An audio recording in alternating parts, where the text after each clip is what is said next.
Well, I think hearing all what Stan said, I thought it's really kind words from a friend, and I wanted to return the courtesy and thank you for these kind words. Shalom, Ani Sameach, Li Yote Be Ye Rosh Halim. Je suis content d'être là.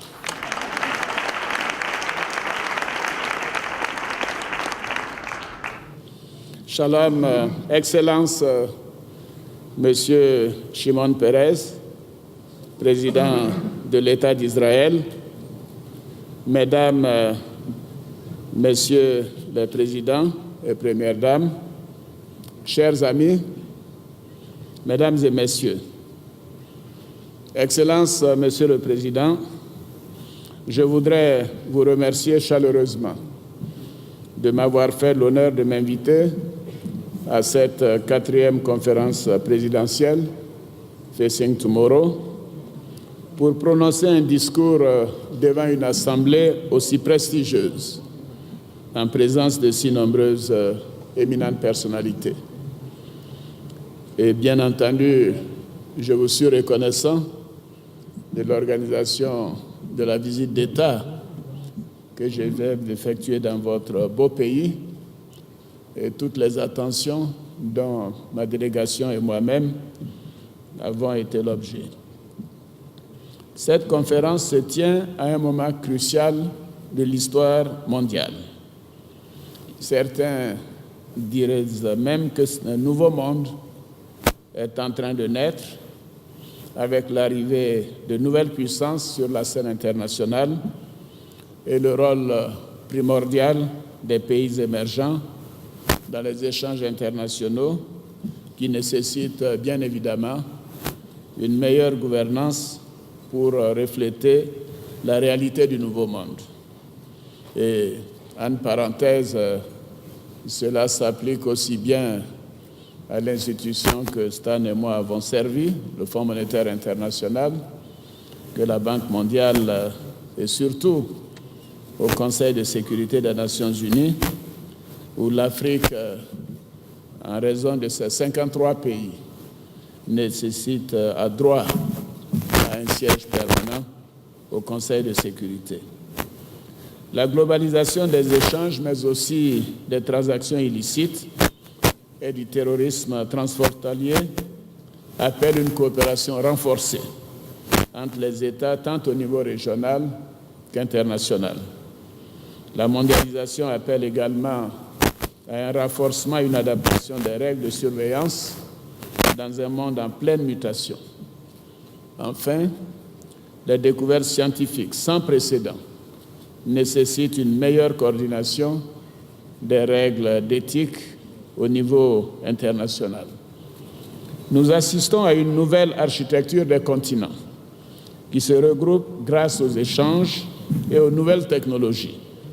Aujourd'hui, à l'heure de l'Internet, une nouvelle génération est en train de naître, celle des citoyens du monde qui aspirent à plus de liberté, d'équité et de justice. Honorables participants, Mesdames et Messieurs, vous comprendrez qu'en tant que fils de l'Afrique, je saisisse l'opportunité qui m'est offerte en ce moment pour apporter ma contribution à vos réflexions, en évoquant brièvement le rôle du continent africain et sa place dans le monde de demain. J'aborderai dans un premier temps les faits qui me poussent à croire que l'Afrique est en marche, est véritablement en marche.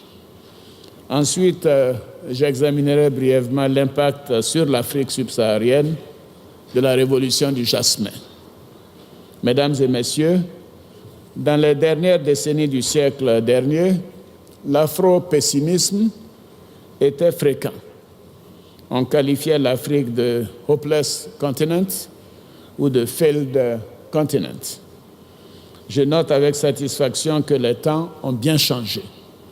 On entend dire aujourd'hui que les lions d'Afrique sont aujourd'hui à la poursuite des tigres asiatiques, tandis que le parfum de la révolution du jasmin embaume l'Afrique du Nord. Alors peut-on en conclure qu'un vent de renouveau souffle sur l'Afrique et que ce beau continent, berceau de l'humanité, est en train de trouver sa juste place dans le monde d'aujourd'hui? Pour répondre à cette question, je ferai référence à plusieurs études récentes qui tendent à démontrer que l'Afrique est en train d'opérer un tournant sans précédent dans l'histoire de son développement. Je note en premier lieu que ces 8 dernières années, la croissance économique en Afrique, avoisinant 5%, a été supérieure à celle de tous les continents, à l'exception de l'Asie. 6 des 10 pays dont les taux de croissance sont les plus élevés dans le monde se trouvent en Afrique. Selon les dernières projections du FMI, le taux de croissance en Afrique subsaharienne devrait atteindre 5,4% en 2012, malgré les effets de la crise en Europe et un ralentissement un peu partout dans le monde. D'ailleurs, en ce qui concerne mon pays, la Côte d'Ivoire, nous devrions réaliser un taux de croissance d'environ 8% cette année et de plus de 9% en moyenne annuelle dans les 4 prochaines années. Je note également que le taux d'investissement étranger a été multiplié par 10 au cours de la dernière décennie avec des investissements massifs, en particulier de la Chine, de l'Inde, du Brésil, de la Malaisie et de la Turquie. Comme ce fut le cas au début du miracle économique asiatique, il y a 25 ans, un accroissement relativement faible du taux d'investissement en Afrique peut produire des gains de productivité très élevés. Et le taux de rendement des investissements en Afrique figure parmi les plus élevés au monde. Il est intéressant de souligner que le secteur des technologies de l'information et de la communication est en plein essor, avec plus de 600 millions d'utilisateurs de téléphones portables, soit plus qu'aux États-Unis ou en Europe. Cette révolution a des effets positifs non seulement sur la productivité dans tous les secteurs, mais aussi sur la bonne gouvernance. Il est indéniable que l'Afrique est de plus en plus intégrée dans l'économie mondiale.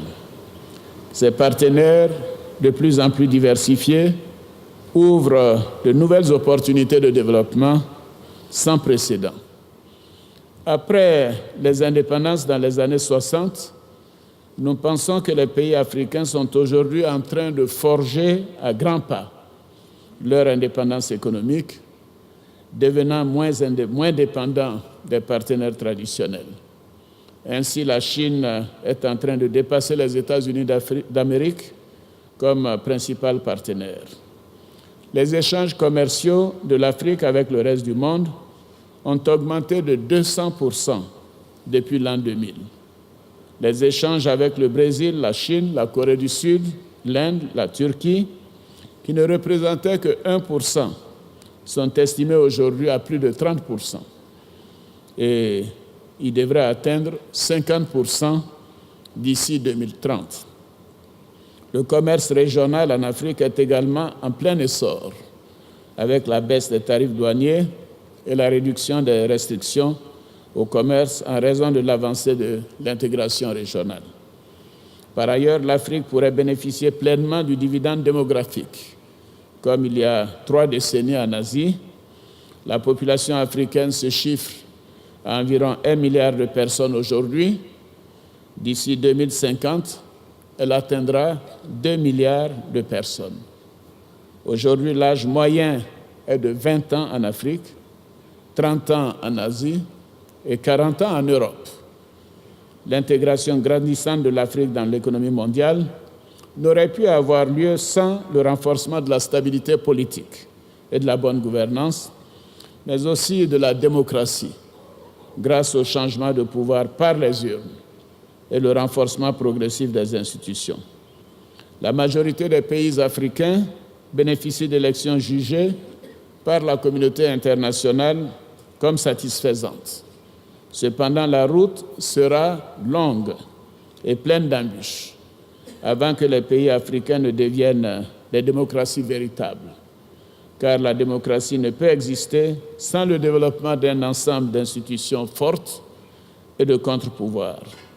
Elle requiert l'état de droit et le respect des libertés fondamentales.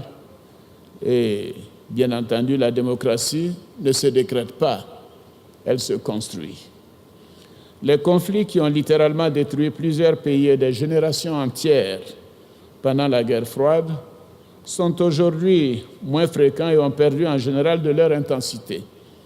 Cependant, certains pays continuent à connaître des difficultés et l'Union africaine et les organisations régionales, comme la Communauté économique des États de l'Afrique de l'Ouest, CEDEAO, dont je suis le président en exercice, tentent de prévenir les conflits ou de les circonscrire, comme ce fut récemment le cas au Mali et en Guinée-Bissau.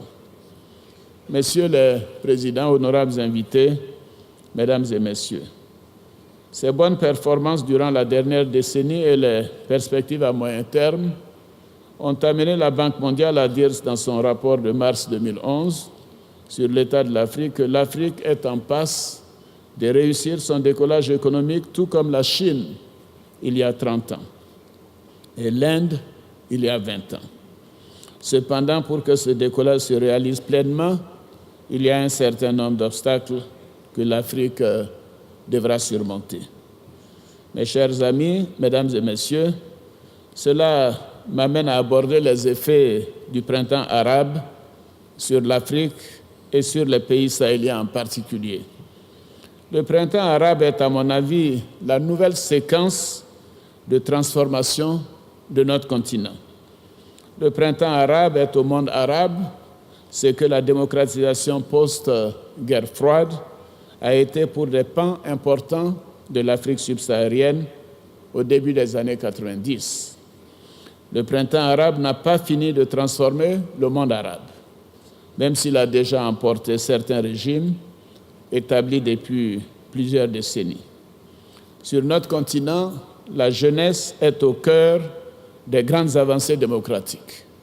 C'est sa mobilisation par l'affirmation des valeurs dans lesquelles elle se reconnaît, à savoir la justice, l'égalité et la liberté, qui façonnent les institutions et la pratique de la politique, qui organise la société civile et finalement qui modernise l'État et rend inéluctable l'alternance aux plus hautes fonctions. Au-delà de son slogan, le printemps arabe a remis la jeunesse et ses exigences au centre de la décision des choix politiques et économiques. Il a libéré des forces centrifuges, à la fois sociales et militaires. Néanmoins, cela a occasionné pour certains de nos pays dans le Sahel, notamment, une insécurité qui menace désormais la survie de ces États. Le désordre qui s'est ainsi installé dans la bande sahélo-saharienne, avec la présence des mouvements terroristes et des cartels de drogue, pourrait livrer cette région à AQMI, Al-Qaïda, au Maghreb islamique. Pour éviter ce scénario, j'en appelle donc de tous mes vœux une réponse solidaire à ces nouvelles menaces, car la sécurité de l'Europe et des États-Unis, donc de l'Occident, est liée à la situation du Sahel aujourd'hui. Je ne pourrais malheureusement pas m'étendre sur la situation la plus récente, mais je peux vous dire qu'elle est dangereuse. Mesdames et messieurs, les enjeux sont importants sur tous les plans. Nos États ne pourront pas surmonter seuls les défis imposés par les bouleversements en cours. Les Nations unies doivent pour ce faire soutenir les efforts de la CEDEAO et de l'Union africaine par une résolution du Conseil de sécurité autorisant l'intervention pour contenir ces menaces.